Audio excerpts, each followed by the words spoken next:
Assalamu alaikum dear students and viewers. Today's topic is for class 12th. The name of the topic is solution of equations by finding inverse. We will find the solution of system of linear equation. Let us suppose we consider a system of linear equations. This is a11 x1 plus a12 x2 plus a1 so on plus a1n xn is equal to b1. Similar so on. We will take m linear equations. तो इसको मैं ऐसे भी लिख सकता हूं. These equations can be written as this is called, इसको मैं ऐसे, this is a11 a12 so on a1n a21 a22 so on a2n. This is am1 am2 so on amn into here this is x1 x2 so on this is xn equal to here this is b1 b2 so on bm. These are this system can be written as this, as we have, this is the matrix of order m cross n. This, so there here we can write it as this is ax is equal to b, ax is equal to b, where a is equal to this thing and b is equal to, b is the matrix, this is b1 b2 bn so on bm. तो अब हम यहाँ पे क्या करेंगे, अगर हम इस पे कंडीशन डालेंगे, let us suppose we take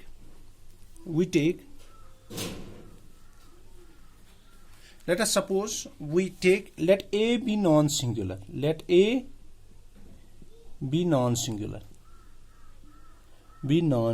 that is non-singular का मतलब क्या है, that is determinant of a हम non-zero लेंगे, determinant of a हम non-zero. जब हम इसका determinant non-zero लेंगे, determinant of a non-zero, तो वो हम multiplying करेंगे, multiplying इसको हम first नाम रखेंगे, first by a इनवर्स हम प्री मल्टीप्लाई करेंगे. तो यहां पे क्या बनेगा, this is a inverse a into x is equal to b into a inverse into b, a inverse into b. इसको हम कैपिटल, इस मैट्रिक्स को कैपिटल b से डिनोट करते हैं. That implies this is equal to a inverse into a is i into x is equal to this is a inverse into b. That implies x is equal to a inverse into x is equal to a inverse into b.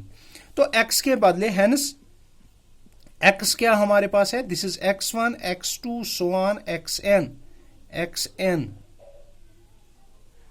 और a inverse हमें पता है, this is 1 divided bye mod of a into this is adjoint of a into this is b, adjoint of a into b. तो ये इसका solution हो गया. ये इसका एडजॉइंट ऑफ ए हमें पता ही है, this is 1 divided by determinant of A into adjoint of A हमें पता है, this is called cofactor matrix a12 so on a1n.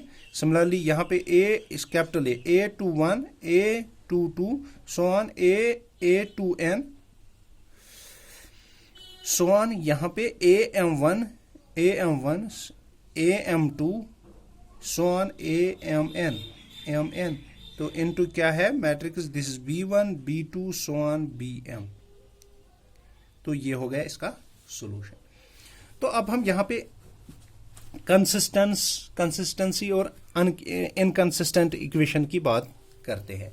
तो कब मैट्रिक्स कंसिस्टेंट होती है और कब इनकंसिस्टेंट. तो कंसिस्टेंट इक्वेशन की पहले बात करते हैं. Consistent equation, let us suppose हमारे पास ax is equal to b, ये कब कंसिस्टेंट होगी, जब इसका, अगर इसका if solution exist, consistent if it's consistent if it is solution exist, अगर इसका सॉल्यूशन एग्जिस्ट कर रहा है तो ये कंसिस्टेंट है. तो अब सेकंड पार्ट है, अगर ये अब इनकंसिस्टेंट, तो इनकंसिस्टेंट में क्या है, तो इसको हम क्या कहेंगे, ये तभी इनकंसिस्टेंट है. तो अगर if its solution does not exist. जब इसका solution exist ही नहीं करेगा तो हम कहेंगे, तो तीसरा क्या है? तीसरा है dependent solution, dependent equations, dependent. तो ये equations कब dependent होगी? तो if a system of linear equations has infinite number of solutions, अगर if it has infinite, अगर इस पे infinite number of solutions exist कर रहे, infinite number of solutions, then it is called as the equations are called as dependent solution. अब हम कहेंगे criteria for consistency. हम चेक कैसे करेंगे कि ये consistent है या नहीं है. Criteria of consistency. Criteria of consistency. तो criteria of consistency में क्या है? अगर हमारे पास नॉन सिंगुलर मैट्रिक्स हो गई, if A is a non singular, जो हमारे पास सिस्टम ऑफ इक्वेशंस में A X is equal to B, अगर उसमें determinant of A non zero है तो इसको कहते हैं then it is consistent and has unique solution, and has unique solution. Solution तो हमें पता ही है, यूनिक सोल्यूशन. तो इसका जो हमारे पास इक्वेशन होगी वो A X is equal to B, इसका जो सोल्यूशन होगा वो X is equal to A inverse into B होगा. यहाँ एक्स को हम ऐसे भी लिख सकते, this is determinant of A 1 into adjoint of A into B.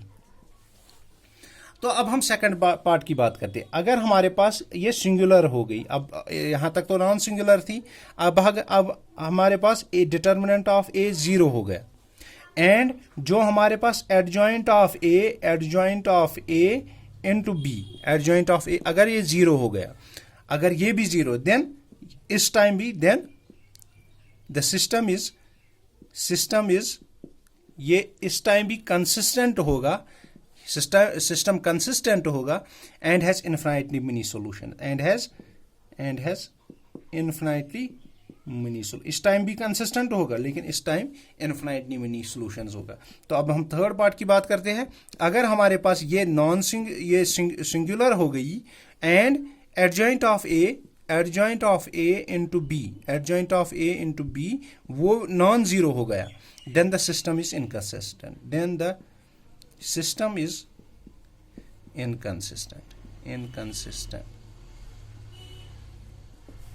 तो इस टाइम ये इनकंसिस्टेंट. तो आज के लिए इतना ही. अल्लाह हाफिज.